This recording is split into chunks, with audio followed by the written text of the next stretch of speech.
Now you storming at my house in the middle of the night. I'm trying to I'm not in love, it's just a game with you.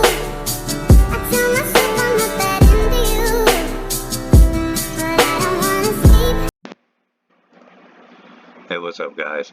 So I was asked to do a video on Sun Wukong and doing a champion build for him. Before I go into anything on actual stats and stuff that we need, I think it's important that we look at his skills so that way we can decide how we want to build him. So the first one, his first skill, A1, attacks one enemy, has a 25% of placing a stun debuff for one turn, which can be great in the arena if you got someone that is a nuker on the other team or something. You want to take care of him, hit him with a stun, he'll be out for at least one round. And this chance increases to 50% if the target has any buffs on him. So the stun is great, and I actually use it in the arena a lot.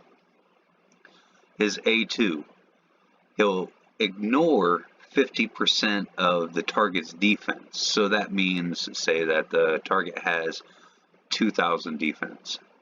He's only going to see it as 1,000 defense when he actually attacks him.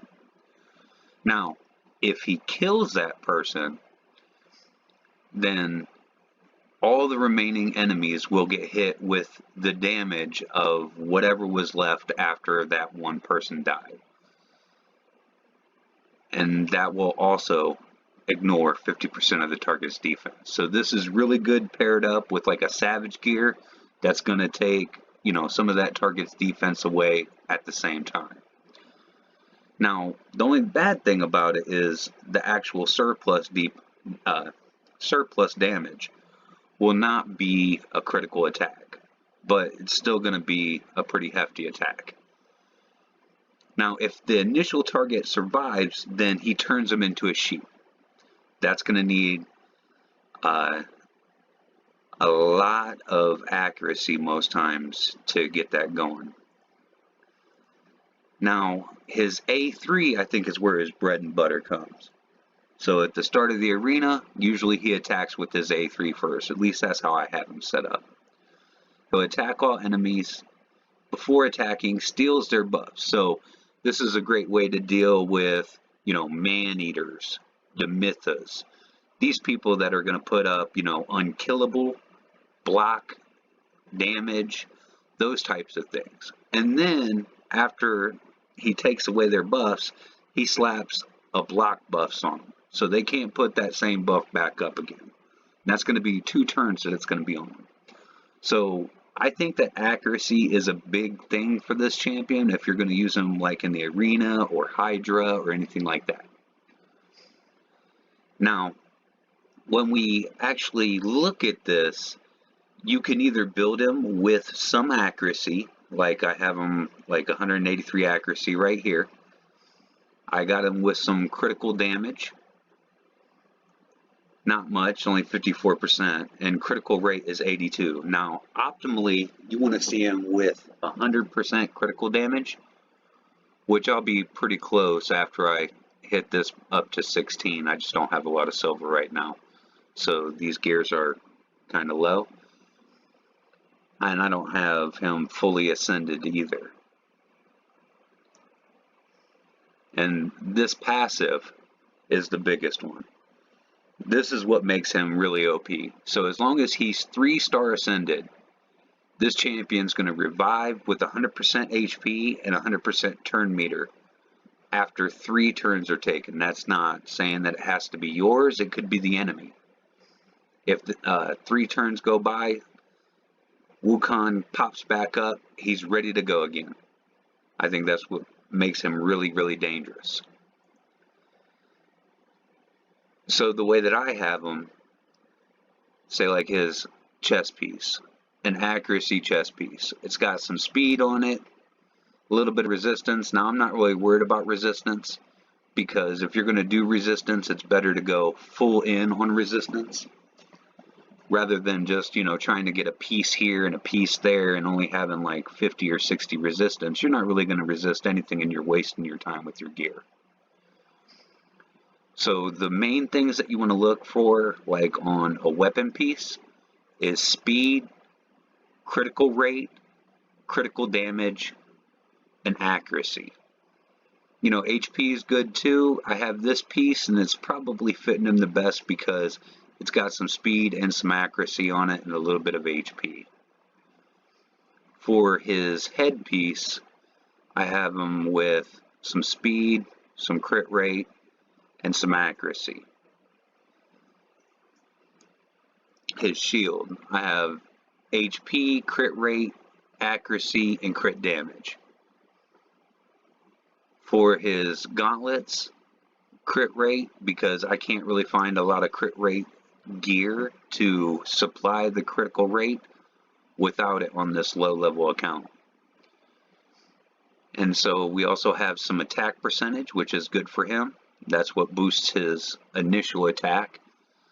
Some speed and a little bit of defense. Now we're wasting this defense slot because, you know, it's not a defense percent. And these regular flat out defenses aren't that great, to be honest. But it had some speed and critical rate for the main stat, so I used them. You know, I got more speed on his chest piece, that accuracy for the main stat, some HP, some defense percent, and for his boots, you want speed because you got to have them fast enough to be able to go. And you usually want to go before the other people so that way you can hit that block buff on them.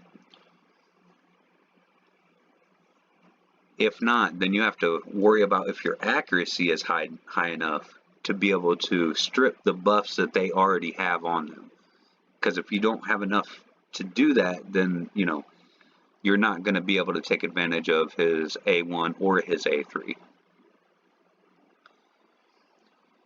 And for his ring, I have him with some HP, a little bit of defense, and, you know, that helps a little bit, but not enough. So let's take him into the arena and we will test him out.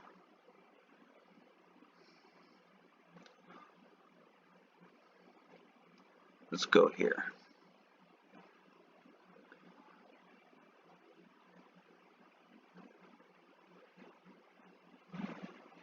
Boom, hit him with the block buffs.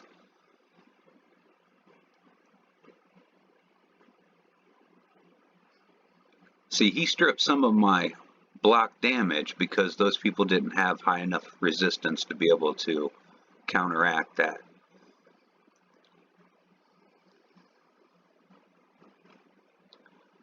One, 2 turns, 3 turns, bam, back up with Wukong.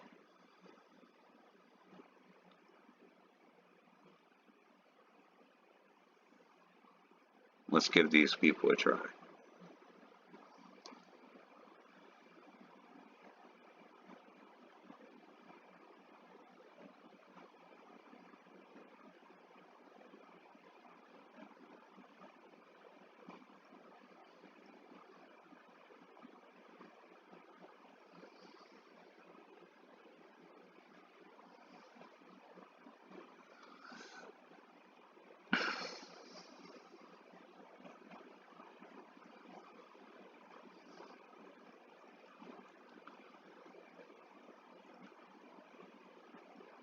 So you see that's a little bit of a weak Wukong, but he does his job. He goes in, he strips those buffs, puts the block buff down, hits them with a little bit of critical damage sometimes, most of the time actually. And, you know, he's a little bit fast, about, what, 170, 168 speed. So we're going to take a look at a different way that I have built him on a different account now. Alright, so we're going to take a look at how I built this Wukong. Now, as you can see, the stats are a lot different here. So I give him about 3,000, you know, and a little bit more attack. Almost 2k defense, 194 speed, which is important because I want him to be able to go before the other ones do.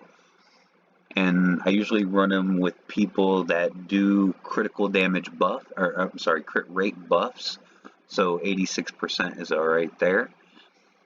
And over 200% critical damage. And the most important thing is the accuracy for him, I believe. And so that way I'll be able to land all of the different types of, debuffs that he does. So for his weapon, I have him with this perception weapon. It's got critical rate, it's got accuracy, speed, and HP. Now, if that had critical damage, that would be even better, but, I'm not going to be too picky right now. I could make him higher, but that would mean I would lose, like, some speed or some accuracy or something like that. For his helmet, I have him with some crit rate, some speed, some accuracy, some defense. For his shield, I have him with crit rate, defense, accuracy, HP. His gauntlets, I have crit damage on there because I have enough critical rate going through the gears going on that I don't need a crit rate gauntlet. I can do crit damage here. Another good thing for him would be like an attack percent gauntlet, but you would need to find your critical damage in different places. And this is 80%, so it's not, like easy to get away from. And then we have an accuracy chest plate with HP, crit rate, crit damage, attack. Now this would be better if it was attack percent, but again, I had to use what I had. For his boots, a lot of people would do speed here, which is fine. I'm not really hurting for speed. I could have more, that would be great, but I went with an attack boot. And then we have some, resistance on there, which is, not that good because I only have 61 resistance. I'm not stopping anything with that, so it's a wasted spot there. But we have accuracy on them, on these boots, some critical damage, and some speed. Now when we go down here for his ring, we got HP as the main stat. That's also good for like an attack spot too, if you can get an attack ring, but I wanted just a little bit more health on him. And then we have attack, defense, HP, defense. For his AMI, I got critical damage. Then we have defense, HP, that's a flat HP, not HP percent, but it's a triple roll, so it's not that bad. And attack, flat, and accuracy. And then for his banner, we got an accuracy banner with 78, and that's got attack twice, speed, a trip roll, and HP. Now, if we were going to do it a little bit differently, let me see if I can get this to work, and I'll be right back. One moment.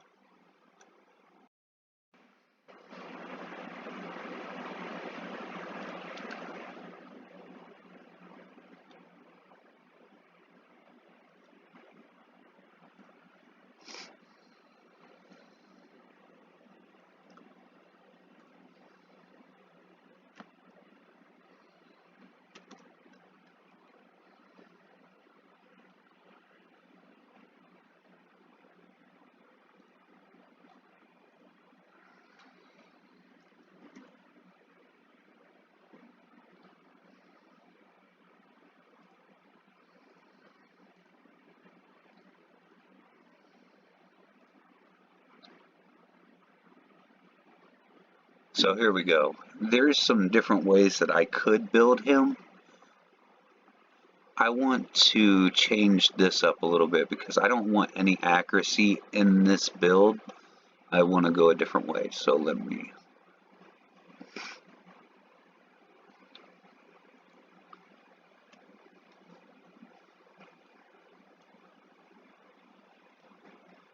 Yeah, 20. Let me see here.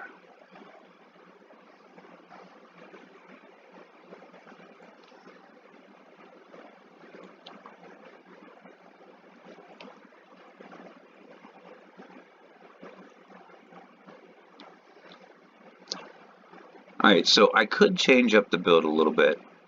Still give him 100% crit rate, more speed, just a little bit more, but it's enough. And the HP doesn't matter because remember he dies and then he comes back and then he dies again and he comes back. So HP doesn't really matter to him. Even defense, because he's just going to come back if he dies. But we could give him, you know, like 4,000 attack, some critical damage, some crit rate.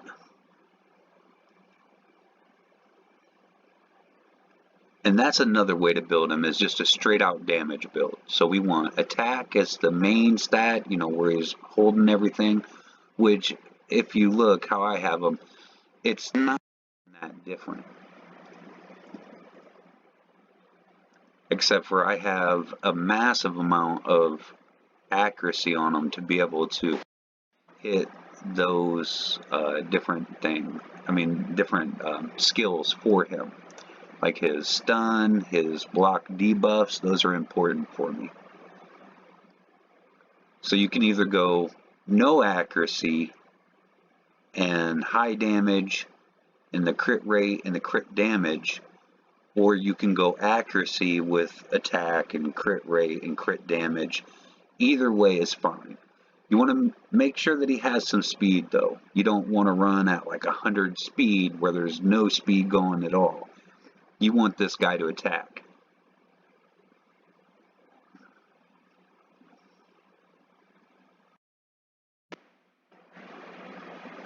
Alright, there's an arena tournament on, so I'm not going to let these single targets go by without punishing them. And so we'll start on these.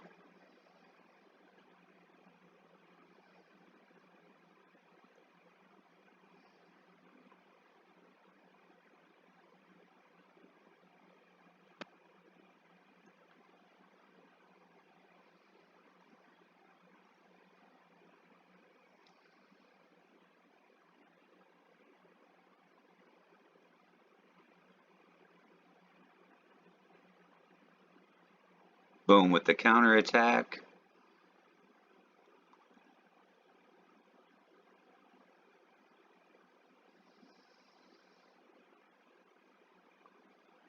This one might be a little bit dicey.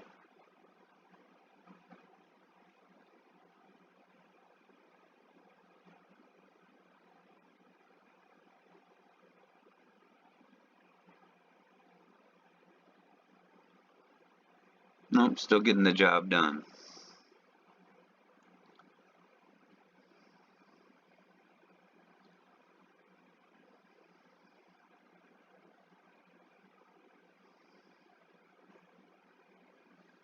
This one I might lose on, but it'll be fun.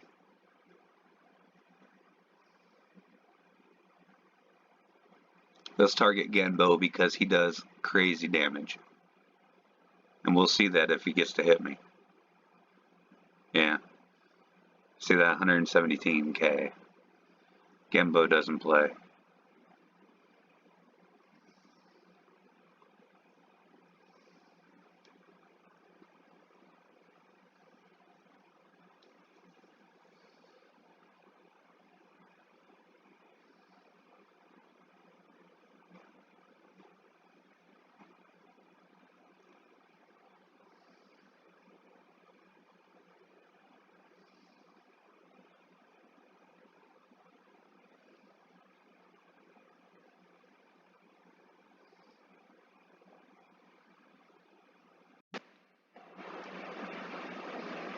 Alright, so since I said I use him in Hydra, I'm also going to run a little bit of the battle with him in Hydra, so that way you can see how this goes.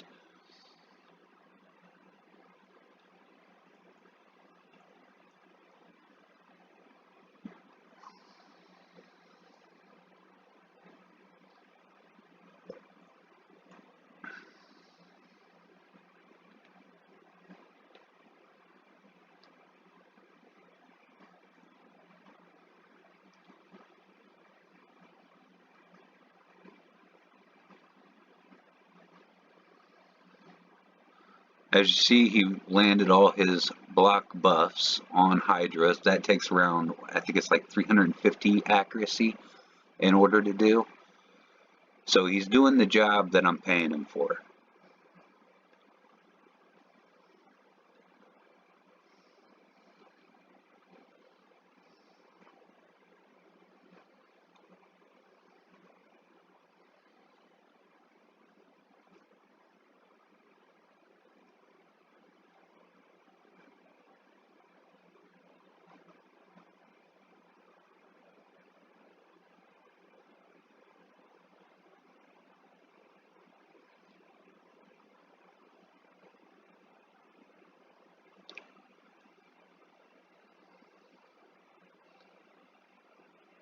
It's not really a really good key for me on this one, to be honest.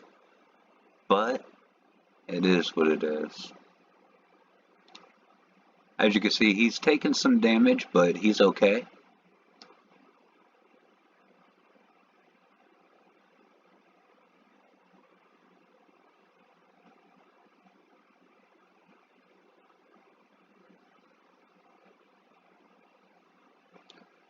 Pops right back up again, and he's ready to put in some more work.